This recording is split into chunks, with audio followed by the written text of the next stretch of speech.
down. He was dragged before the mob for not one, not two, but 3 nights of torture. On the first night, he was probably surprised at the great big wooden crane erected on top of the cross. There's not normally a crane on top of the cross. Whatever could it be for, he must have wondered. Well, his curiosity was soon satisfied, because one arm was tied to one rope, the other to another, and he was slowly lifted above the mob. That's all I'm asking for. I'm not asking for a job. He was then dropped down, shattering his legs. This was done to him 3 times. 3 being a common number in old Scots tortures, as it is one of the devil's numbers. He was then dragged away to his cell in the Tolbooth prison for his wounds to fester as he awaited his 2nd night of torture. That night, the crane had gone, and now there was a blacksmith set up in front of the Marecapped Cross, hammering the finishing touches to a red-hot iron crown. It was lifted with tongs to be placed upon his head. Now, Walter, when I place the crown on your head, I want you to give a good scream. Mob, you know what to do. If he screams well, cheer. If he screams badly, boo. Right, ready? Ow.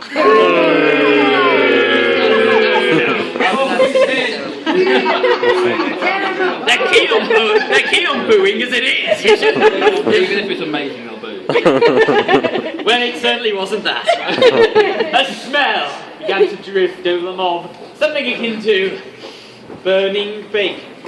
Ah yes, the smell of long pig cooking away in the afternoon. Until, face that. Well, you can find out. Until, when the crown had cooled sufficiently, it was removed from his head. Strips of his flesh came away like mozzarella cheese on a nice warm pizza. Until, when the last of the strips was removed, the crowd could see there had been a brand on the inside of the crown, and emblazoned on Walter's forehead were the words, King of Traitors. So Walter was a King of Scotland, after all. He was then dragged away to his cell to await his 3rd and final night of torture. That night, the blacksmith had gone, but there was still a fire in front of the Marecapped Cross, with a red-hot iron plate above it. So, which part of his anatomy do you think the plate will be pressed against? No, it's certainly not. Walter was cut from gullet to groin, though I won't go quite that far.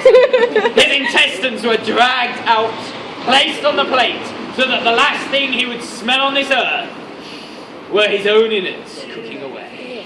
Then his heart was ripped out as well, placed on the plate, and Walter was dead. A round of applause for Walter.